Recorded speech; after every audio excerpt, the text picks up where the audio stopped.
Dou as boas-vindas a ambos, António Vitorino, Pedro Santana Lopes, muito boa noite. Comecemos pelo que é mais recente, este discurso, este teste de António Guterres, um homem muito próximo, que o ouviu com atenção, falou de improviso, com muita segurança, gostou do discurso. Eu acho que, mais do que gostar do discurso, o António Guterres ainda me conseguiu surpreender, o que, conhecendo eu há 40 anos, é um feito privado, mas notável. Eu acho que, mais do que a fluência nas línguas, a assertividade, até uma certa empatia que conseguiu gerar com os interlocutores, fazendo sempre referências a algo que tinha a ver com o país que estava a colocar a questão, eu acho que o mais marcante nesta intervenção, eu quando estava a ouvi-lo estava até surpreendido, é o facto de ele ter arriscado muito. Isto é, para quem está habituado às discussões nas Nações Unidas, aos discursos das Nações Unidas, a chamada língua de pau, que é falar muito e não dizer nada, ele optou por uma estratégia extremamente arriscada, que é ser muito concreto, não é dizer que é independente, é explicar porque é que é independente e como é que entende ser independente. E nesse sentido é uma ruptura de facto epistemológica. O resultado dirá se esta estratégia ofensiva, é uma estratégia claramente ofensiva, de quem não tem nada a perder... De marcar a diferença também. Completamente. E nesse sentido, a grande pergunta que se coloca com a intervenção dele é, porque, sejamos honestos, não há coisa mais contrastante do que o engenheiro Guterres disse hoje e o que tem sido o mandato do atual secretário-geral das Nações Unidas. Quer dizer, é da noite para o dia, e o dia é, obviamente, o engenheiro Guterres. Portanto, os Estados que vão ter que tomar a decisão, que são todos, mas uns mais do que outros, isto é, os do Conselho de Segurança, estão agora confrontados com um candidato que, se for afastado, sempre se dirá que foi afastado porque falava uma linguagem e tinha uma estratégia que manifestamente visava fazer das Nações Unidas qualquer coisa e que eles terão preferido uma coisa diferente. E é consensual que ele tem, obviamente, as qualidades para o perfil que se considera adequado para o caso, para o cargo, mas será que chega a outros interesses em jogo, Pedro Santana Lopes? Sim, há sempre, não é? E, para além de interesses, julgo que desta vez há preconceitos também. Há, assim, umas questões firmadas à partida, de que, em princípio, deveria ser uma senhora, ou então deveria ser da Europa de Leste. Eu acho, de facto, não é muito abonatório para qualquer candidata, nos tempos de hoje, dizer-se que se é escolhido ou que se foi escolhido por pertencer a um determinado sexo, ou feminino ou masculino. E ele até já gracejou com isso, dizendo que não foi a tempo de fazer uma operação para mudança de sexo. Exato. Sim, e fez nos seus pontos programáticos, no seu memo breve da apresentação, António Guterres enunciou a questão da igualdade de género como um dos seus pontos principais. Portanto, torneando esse preconceito de uma maneira inteligente. Eu julgo que António Guterres, em quase tudo o que ele faz, a característica mais evidente sempre, para além da sua seriedade, é a sua inteligência com brilho. E, portanto, ele, na maneira como expôs o seu programa e se apresentou perante o mundo, digamos assim, acho que foi mais uma vez muito inteligente. Como disse António Vitorino, ele não foi para a linguagem convencional, como é que se diz, onuês, a linguagem própria ali daqueles salões do Palácio de Vidro em Nova Iorque. Não. Ele foi muito afirmativo, disse claramente, falou também da transparência, falou da integridade, da seriedade que têm que ter os funcionários das Nações Unidas, falou nas convicções e não nas circunstâncias, nos interesses de circunstância. Portanto, tudo aquilo que ele foi dizendo, a igualdade regional, a prevenção, sublinhar muito a questão da prevenção, ele disse uma coisa importante. Hoje em dia já não se... é muito difícil alguém vencer uma guerra, ou praticamente impossível, não é como antigamente que havia um vencedor e um derrotado. Quando alguém entra em guerra, perdem sempre os dois, normalmente, ou todos os que entram em guerra. E, portanto, importa apostar sobretudo na prevenção, para evitar conflitos. E ele, de facto, aí revelou-se um exímio negociador e um homem presente no terreno, contrasta também muito com o atual secretário-geral da ONU. Ele, enquanto alto comissário para os refugiados, ele esteve muito no terreno e apresentou-se muito enquanto tal. E se for eleito secretário-geral, julgo que essa será uma marca do seu mandato. É um negociador exímio. Lembra-se quando ele foi primeiro-ministro, ficou conhecido o homem do diálogo, quando se apresentou até, em 95, como primeiro-ministro. Portanto, António Guterres, quer dizer, isto não é uma questão nacional. A sua expectativa qual é? Pelo menos nesta pré-seleção... Eu vou dizer assim, ele é muito bom. E a diplomacia portuguesa também é muito boa neste estilo de processos. Temos várias vitórias magníficas, até na ONU, a eleição de Diogo Freitas do Amaral como Presidente da Assembleia Geral. E, portanto, aqui juntam-se duas componentes muito importantes. Agora, quer dizer, se for... Não se sabe dizer. É evidente que os interesses não que quero estão... arriscar. Não, é difícil. Não, um prognóstico, quer dizer, se me perguntasse, acho que ele ganha, não consigo dizer. Acho que é brilhante o suficiente para ganhar. Hoje o Financial Times falava em duas senhoras como favoritas, mas isso não quer dizer nada ainda. Uma da Unesco, outra do Programa das Nações Unidas para o Desenvolvimento, mas não quer dizer nada ainda. Mas o que é bom é que há muita confusão nos outros. E desculpe dizer, e há muitas senhoras. Se houvesse só uma... São 4 homens, 4 mulheres, a expectativa de Sim, se houvesse só uma, acho que ela tinha mais hipóteses de ganhar. Até porque as Nações Unidas não estão habituadas a grandes novo. mudanças Exatamente. e isto também é novo. Isto é um processo novo. É quase como o da eleição Portanto, para Presidente da Comissão, exatamente. que também foi novo. Ou seja, não há aqui tantas cartas marcadas como no passado. Sim. E isso vai ser interessante.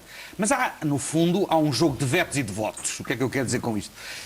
Quero dizer que, obviamente, os 5 membros permanentes do Conselho de Segurança, a França, a Inglaterra, os Estados Unidos, a Rússia e a China, é quem vai tomar a decisão.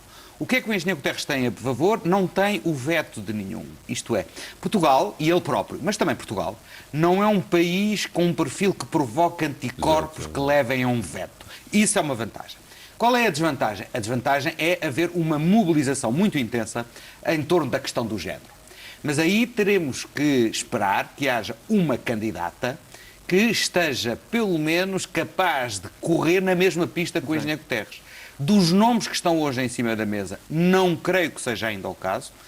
Talvez com a exceção da ex-primeira-ministra da Nova Zelândia, que tem um currículo apreciável, mas que não é uma pessoa muito impressiva, eu aliás conheço, é uma pessoa consistente, mas não é particularmente impressiva. Eu não diria que tinha um perfil de liderança, mas a dúvida que existe neste tipo de processos é quando é que aparece o chamado Dark Horse. Isto é, como nas corridas de cavalos, com todo o respeito e salvaguardadas as cavalos são coisas, animal quando é que lindíssimo. aparece o cavalo que vem Surpresa. na pista de fora de surpresa e que de repente pode fazer uma reta final fulgurante.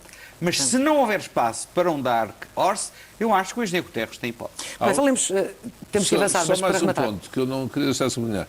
Ele não tem o veto de nenhum dos membros do Conselho de Segurança, mas uma coisa curiosa na posição de António Guterres é que ele não fala na reforma do Conselho de Segurança, que é uma meta de há muitos anos na ONU, fazer entrar outros países, nomeadamente o G4, não é, dos países das potências emergentes, quer entrar para lá. E ele não toca aí, ele lá saberá porquê, sabe muito bem que esse problema existe. Pedro Santana Lopes, era obrigatória uma clarificação sobre a função de Lacerda Machado nos negócios privados no qual o Estado está envolvido, enquanto emissário do Primeiro-Ministro? Sim, a partir do momento em que a questão foi colocada, tinha que ser clarificada. E julgo que se clarificou rapidamente.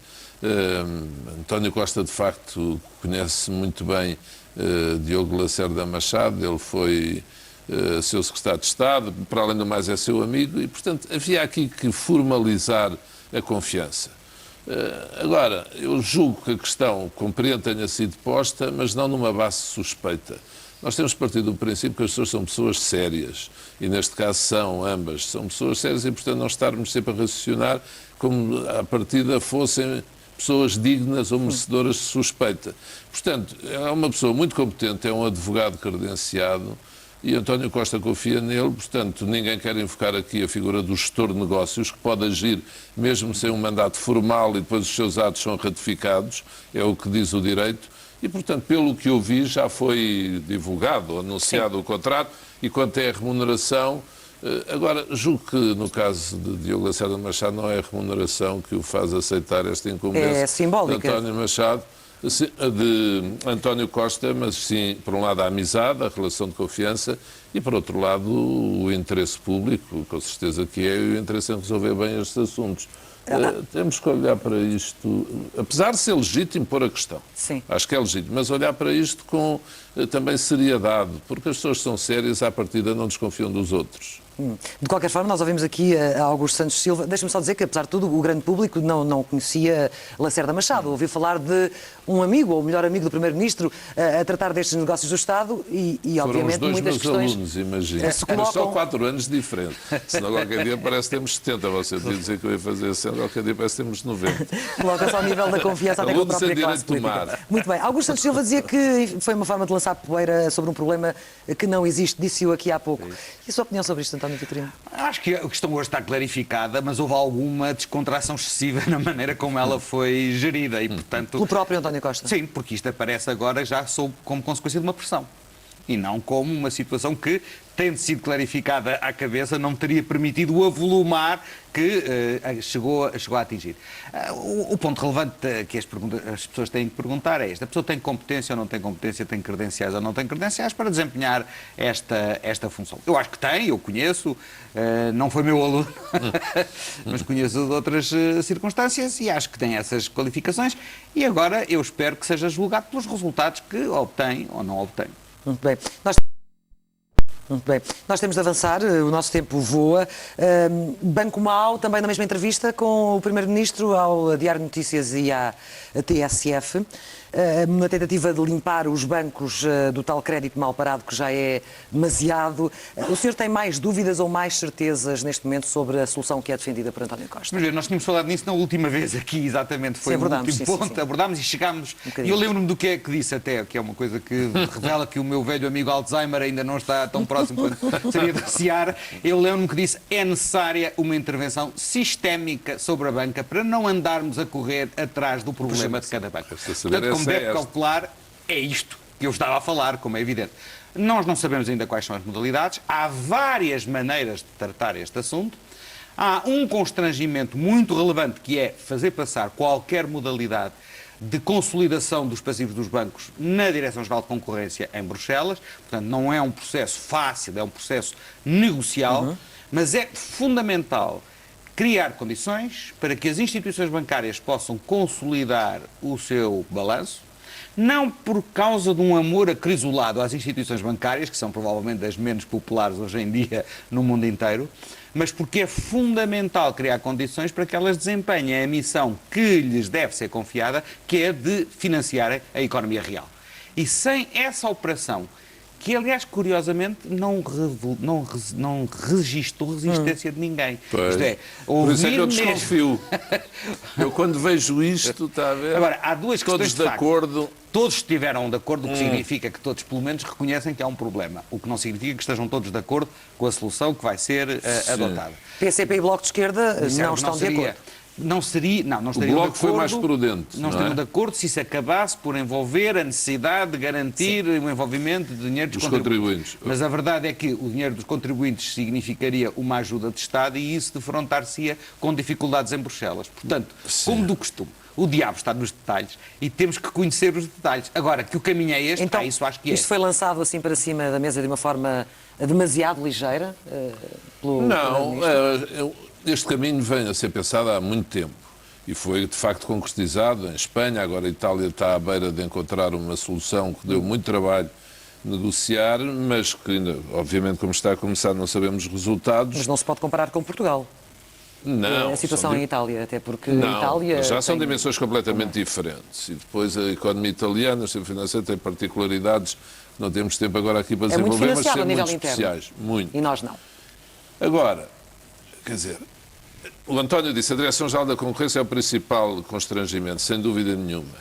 Mas eu quando disse desconfio que todos estão a apoiar, pelo seguinte: quando vejo os espíritos brilhantes de alguns de Bruxelas a apoiarem também, é que fico desconfiado. Está a ver? Porque já engendraram várias soluções com alguma precipitação que deram os resultados que têm dado, nomeadamente na sua aplicação, nomeadamente para o sistema financeiro. Portanto, porque veja, as soluções de limpar os balanços dos bancos, já têm anos, foram criados fundos, vários em Portugal, para exatamente assumir os ativos, nomeadamente do real estate, do imobiliário, passar para esses fundos para tentar libertar, limpar esses balanços dos bancos. Mas eles não desaparecem como por magia. Não, aí é que está a questão. E há muitos detalhes a ver, como dizia o António, nomeadamente até o valor que vai ser dado à generalidade destes ativos, quanto é que passam para essa nova entidade. Agora, que o caminho é esse, é só que a solução sistémica tem que levar em linha de conta que estamos pendentes ainda de saber o que é que se vai passar com a Caixa Geral de Depósitos verdadeiramente e com a sua capitalização. O Presidente e o Primeiro-Ministro dizem parecem dizer não à espanholização. Tivemos a sucessão do BPI. Quem ficou com o BPI? Lá a Caixa Espanhola. Quem vai ao novo banco? Será o BPI e mais alguma entidade também, o Santander, por exemplo, ou seja, o novo banco ficará no Parlamento. Finalmente, o acordo contra a austeridade ao lado de Alexis Tsipras. Aos olhos de Bruxelas, no seu entender, Pedro Santana Lopes, quanto é que vale este acordo? pouco. Pouco ou quase nada? Ou nada. Porquê? Eu devo dizer, não percebi aqui porque é que o Primeiro-Ministro, talvez pela questão dos refugiados, mas acho que quem ganhou mais foi o Tsipras, acho que António Costa não ganhou nada com esta viagem a Atenas. Ainda por cima aquela cena dos refugiados, que é uma coisa que me irrita solenemente, a dizer que não querem vir para Portugal, quer dizer, nós temos que lhes explicar melhor como é bom viver neste país. Coitados, eles pensam em Alemanha, Dinamarca, é o que lhes vendem, é o que eles conhecem melhor, mas sinceramente, do ponto de vista político, acho que até Tsipras tem neste momento um ambiente na Grécia pior do que tem o primeiro-ministro português no seu país. A avaliar até pelas sondagens existentes. As de Tsipras são muito hostis, as do primeiro-ministro António Costa não são. E, portanto, sinceramente não percebo o que é que ganhou com esta deslocação, mas pronto, ele lá saberá. Para terminar, porque de repente o nosso tempo voou e avisaram-me agora que chegou ao fim. Peço imensa desculpa, António Vitorino, mas uma nota final apenas para aquilo que foi dito, para aquele recado que tem de ser um avanço construtivo e não de confrontação com Bruxelas. Sim, eu acho que há a declaração e as declarações. A declaração em si não é novidade. O primeiro-ministro português teve o cuidado de se demarcar de uma interpretação e dizer, bom, isto não é uma lógica confrontacional. E portanto, pôs de que valeu este acordo? As barbas de molho. É o portanto. António Vitorino e Pedro Santana Lopes, muito obrigada pela vossa Obrigado. presença esta noite muito